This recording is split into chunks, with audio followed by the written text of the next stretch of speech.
प्यारे विद्यार्थियों, आज हम प्लेटो के ज्ञान संबंधी सिद्धांत पर बात करेंगे। प्लेटो थ्योरी ऑफ नॉलेज, इस विषय पर आज हम विचार करेंगे। प्लेटो का ज्ञान संबंधी सिद्धांत अत्यंत महत्वपूर्ण सिद्धांत है। प्लेटो के ज्ञान संबंधी सिद्धांत के दो पक्ष हैं, खंडन पक्ष और मंडन पक्ष। अपने खंडन पक्ष के द्वारा प्लेटो बताते हैं कि ज्ञान क्या नहीं है। इस पक्ष में प्लेटो इंद्रियों से प्राप्त ज्ञान का खंडन करते हैं और मंडन पक्ष के द्वारा वे हमें बताते हैं कि बौद्धिक ज्ञान ही यथार्थ ज्ञान है। तो बौद्धिक ज्ञान जो है वही वास्तविक ज्ञान है। ज्ञान का खंडन पक्ष मंडन पक्ष से अधिक महत्वपूर्ण है। ज्ञान क्या है, इसे जानने के पूर्व ज्ञान क्या नहीं है जानना अति आवश्यक है।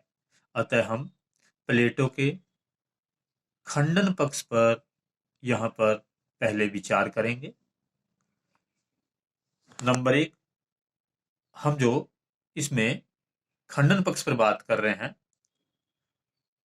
प्लेटो का खंडन पक्ष या निषेध पक्ष, इस विषय पर हम देखते हैं कि प्लेटो अपने खंडन पक्ष में ज्ञान प्रत्यक्ष है या ज्ञान इंद्रियजन्य है, इसका खंडन करते हैं। तो इसमें पहला पॉइंट देखिए, खंडन पक्ष के अंदर ज्ञान प्रत्यक्ष है का खंडन। तो यहां पहले पॉइंट में बताया गया कि ज्ञान प्रत्यक्ष है, प्लेटो इसका खंडन करते हैं। तो ज्ञान प्रत्यक्ष है अर्थात ज्ञान इंद्रियों से प्राप्त होता है। यह सिद्धांत प्रोटोगोरस तथा सोफिस्ट विचारकों का है। उनके अनुसार हमें इंद्रियों के द्वारा जो भी ज्ञान प्राप्त होता है वही यथार्थ ज्ञान है, अर्थात प्रत्यक्ष ज्ञान ही प्रमाण है। लेकिन प्लेटो इनकी इन मान्यताओं का खंडन करते हैं और निम्नलिखित तर्क प्रस्तुत करते हैं। वो हमें यहाँ पर कुछ तर्क देते हैं प्लेटो। पहला तर्क है, यदि ज्ञान प्रत्यक्ष है या इंद्रिय अनुभव ही यथार्थ ज्ञान है तो व्यक्तिगत प्रतीति ही प्रमाणित होनी चाहिए। प्रत्येक व्यक्ति की इंद्रियां भिन्न भिन्न होने के कारण उन ज्ञानेंद्रियों से प्राप्त अनुभव भी भिन्न भिन्न होने चाहिए।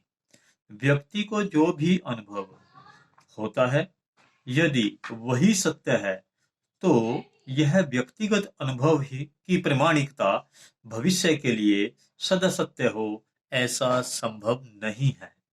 जैसे किसी व्यक्ति को यह प्रतीत होता है कि वह अगले वर्ष, आने वाले वर्ष का मुख्य न्यायाधीश नियुक्त हो जाएगा, परंतु इसके विपरीत वह अगले वर्ष कारागार में भी जा सकता है।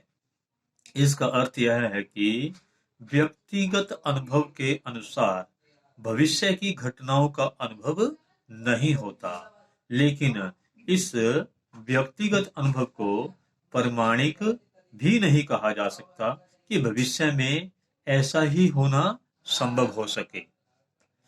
दूसरा पॉइंट, प्लेटो का दूसरा तर्क है, प्रत्यक्ष ज्ञान भ्रामक भी हो सकता है तथा भ्रम की अवस्था में हमें वस्तु का बिल्कुल विपरीत परिचय मिलता है, विपरीत ज्ञान होता है। एक वस्तु पास होने पर बड़ी तथा दूर होने पर छोटी दिखाई पड़ती है। इस प्रकार के विपरीत अनुभव हमें सदा होते रहते हैं। इन विभिन्न विरोधी अनुभवों में किसे यथार्थ स्वीकार किया जाए, अतः यथार्थ और अयथार्थ अनुभव का निश्चय करना संभव नहीं हो पाता। तीसरा तर्क है, यदि प्रत्यक्ष ही प्रमाण है तो बालक और वृद्ध के प्रत्यक्ष, गुरु और शिष्य के प्रत्यक्ष में भेद नहीं होना चाहिए, क्योंकि प्रत्यक्ष तो दोनों को ही होता है। तात्पर्य यह है कि यदि छात्र और अध्यापक का अनुभव एक समान ही है तो अध्यापक का शिष्य को शिक्षा देना व्यर्थ समझा जाएगा। चौथा तर्क देते हैं यहाँ पर प्लेटो, यदि प्रत्यक्ष ही ज्ञान है तो पशु को भी मनुष्य के समान प्रत्यक्ष का ज्ञान होता है। अतः मनुष्य के समान पशु को भी, वास्तविक पशु के ज्ञान को भी या पशु के प्रत्यक्ष को भी हमें वास्तविक ज्ञान मान लेना चाहिए, जबकि ऐसा संभव नहीं है। अब यहाँ पर इसका दूसरा पार्ट, पहले में बताया कि उन्होंने प्रत्यक्ष का खंडन किया कि ज्ञान प्रत्यक्ष नहीं है। अब बात करते हैं ज्ञान धारणा नहीं है। ज्ञान धारणा है, इसका खंडन करते हैं प्लेटो। जिस प्रकार ज्ञान प्रत्यक्ष नहीं, उसी प्रकार ज्ञान धारणा भी नहीं है। धारणा दो प्रकार की होती है, यथार्थ और अयथार्थ, या सत्य और असत्य। अयथार्थ या मिथ्या धारणा को ज्ञान नहीं कहा जा सकता, लेकिन यथार्थ या सत्य धारणा भी ज्ञान नहीं हो सकती। इसका कारण यह है कि धारणा तो कल्पना मात्र होती है, उसका कोई तर्क संगत आधार नहीं होता। प्राय हम प्रवृत्ति के अनुकूल, अपनी प्रवृत्ति के अनुकूल अंतर्बोध से धारणा बना लेते हैं, इसका कोई कारण नहीं होता। प्लेटो के अनुसार जब तक हम इसका कारण या आधार नहीं जानते, तब तक यह ज्ञान का रूप नहीं ले सकती। अतः ज्ञान अकारण काल्पनिक धारणा नहीं, बल्कि बुद्धि पर आश्रित होता है।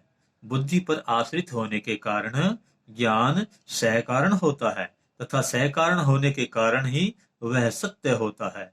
धारणा कल्पना पर आधारित होने के कारण सत्य असत्य दोनों प्रकार की हो सकती है। अब हम प्लेटो के मंडन पक्ष की ओर आते हैं। तो यहाँ पर तो उन्होंने खंडन पक्ष को प्रस्तुत किया, अब प्लेटो का मंडन पक्ष देखते हैं। प्लेटो सुकरात के कथन का समर्थन करते हुए कहते हैं कि ज्ञान प्रत्ययजन्य या प्रत्यात्मक है। ज्ञान को प्रत्यात्मक मानकर वह ज्ञान के संवेदनात्मक स्वरूप का निषेध करते हैं। प्लेटो के अनुसार ज्ञान व्यक्तिगत नहीं, बल्कि सर्वमान्य प्रतीति का विषय है। यदि ज्ञान सर्वमान्य प्रतीति का विषय है तो यह अवश्य ही प्रत्यात्मक होगा, और ये प्रत्यय वस्तुगत सच्चाई को प्रकट करते हैं। इन सर्वमान्य प्रत्ययों की उत्पत्ति तो बुद्धि से ही होती है। अतः ज्ञान प्रत्ययजन्य है का अर्थ है कि ज्ञान बुद्धिजन्य है अथवा ज्ञान बौद्धिक है। सुकरात ने प्रत्यय को केवल मानसिक नहीं स्वीकार किया, लेकिन प्लेटो के अनुसार प्रत्यय मानसिक नहीं बल्कि वास्तविक हैं। वास्तविक कहने का अर्थ यह है कि प्रत्यय केवल मानसिक विचार ही नहीं, प्रत्यय केवल मानसिक विचार ही नहीं, बल्कि बाह्य भौतिक जगत की वस्तुओं के अनुरूप हैं। इसी को प्लेटो विज्ञान कहते हैं। इस प्रकार स्पष्ट है कि सुकरात का प्रत्यय ही प्लेटो का विज्ञान का रूप धारण कर लेता है। धन्यवाद।